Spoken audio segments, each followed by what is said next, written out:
Assalamualaikum warahmatullahi wabarakatuh. Nama saya Suci Saputri Nasution dari kelas 10 Administrasi Perkantoran. Saya akan menjelaskan presentasi Bahasa Indonesia tentang teks negosiasi. Setiap manusia umumnya pernah melakukan tawar-menawar dengan orang lain dalam hal jual beli, pengusaha dan pihak bank maupun lainnya. Tawar-menawar ini sering disebut juga dengan negosiasi. Pengertian teks negosiasi. Teks negosiasi adalah teks yang membuat interaksi sosial untuk mencapai kesepakatan di antara pihak-pihak yang memiliki kepentingan berbeda atau saling bertentangan. Dalam teks tersebut berisi proses untuk mencapai atau kesepakatan atau perjanjian antara kedua belah pihak agar sama-sama diuntungkan.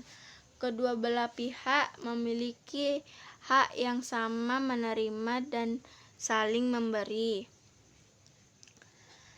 Negosiasi biasanya berisi proses tawar-menawar hingga mencapai suatu kesepakatan. Jadi, kata kunci teks negosiasi ialah adanya proses tawar-menawar untuk suatu kepentingan. Tujuan dan ciri-ciri teks negosiasi sama seperti jenis-jenis teks lainnya. Teks negosiasi juga memiliki tujuan dan ciri-ciri. Tujuan teks negosiasi ada beberapa macam. Pertama, memperoleh kesepakatan dalam kesamaan persepsi, saling pengertian, dan persetujuan antara pihak-pihak yang berkepentingan. Tujuan kedua, mempersatukan perbedaan pendapat antara pihak-pihak yang memiliki kepentingan berbeda. Tujuan selanjutnya ialah mendapatkan kondisi penyelesaian atau solusi dari masalah yang dihadapi. Dan tujuan terakhir, menghindari kerugian seperti memberatkan salah satu dari pihak-pihak yang berkepentingan. Lalu untuk ciri-cirinya, teks negosiasi memiliki 5 ciri. Pertama, ada pihak-pihak yang memiliki kepentingan berbeda. Ciri kedua, merupakan sarana penyelesaian masalah. Ketiga, menitik beratkan pada kepentingan. Kemudian ciri keempat merupakan media penghasil kesepakatan. Dan terakhir, mengarah pada tujuan praktis atau untuk mencapai kesepakatan yang dapat diterima kedua belah pihak. Jenis-jenis teks negosiasi. Jenis-jenis teks negosiasi secara umum terbagi dua jenis, yakni teks negosiasi tuturan langsung dan tak langsung. Teks negosiasi tuturan langsung pun terbagi lagi. Pertama, teks negosiasi pemecahan konflik adalah negosiasi untuk memecahkan konflik atau masalah yang menghasilkan kesepakatan. Teks ini bersifat umum. Lalu jenis teks negosiasi tuturan langsung kedua ialah teks mengasosiasikan kerjasama. Teks tersebut merupakan permohonan kerjasama antara pengusaha dengan pihak bank untuk meminjam modal usaha atau kerjasama lainnya yang bersifat menguntungkan semua pihak. Dan jenis teks negosiasi tuturan langsung terakhir ialah teks negosiasi penjual dan pembeli. Pengertian dari teks negosiasi penjual dan pembeli merupakan proses jual beli antara penjual dan pembeli. Sedangkan untuk jenis teks negosiasi tuturan tak langsung merupakan teks negosiasi berbentuk surat menyurat.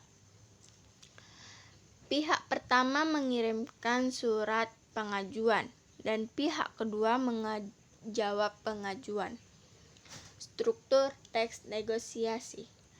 Pada dasarnya, struktur teks negosiasi itu memiliki struktur baku yang sama, yakni ada pembuka, isi, dan penutup.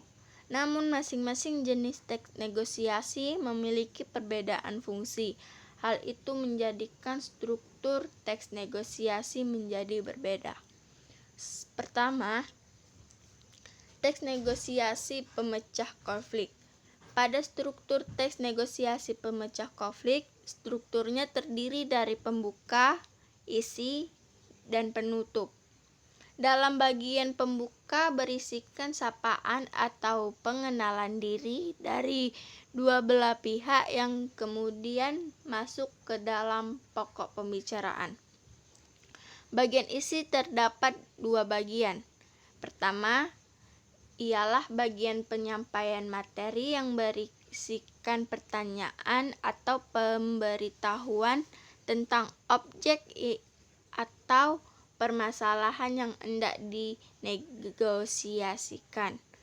Dan kedua ialah bagian tawar-menawar setara penyelesaian masalah dari kedua belah pihak untuk mencapai satu kesepakatan. Bagian penutup ialah bagian akhir dari teks negosiasi pemecah konflik. Biasanya bagian itu berisikan salam penutup. Kedua, teks negosiasi kerjasama.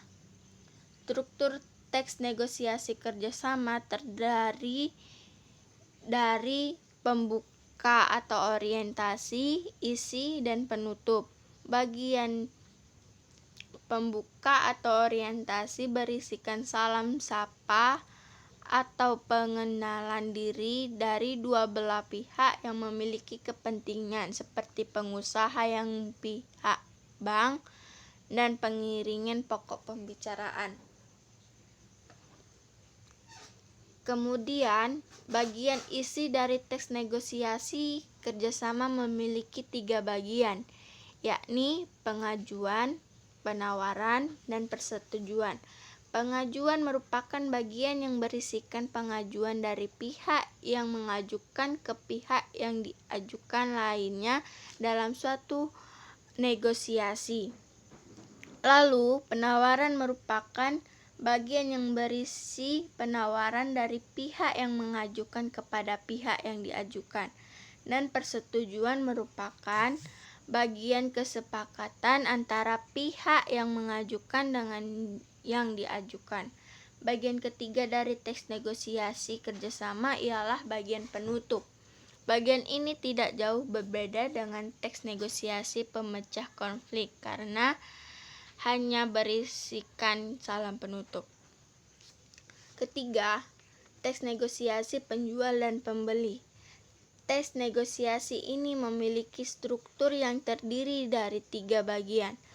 Pertama, bagian pembuka atau orientasi yang berisikan salam sapa pembuka dan awal negosiasi. Bagian ini relatif sama dengan 2 jenis teks negosiasi sebelumnya, hanya saja berbeda fungsi dan tujuannya saja. Lalu, bagian isi merupakan bagian yang terdiri atas 5 bagian yang dapat diulang. Bergantung jenis dan jumlah barang akan dibeli.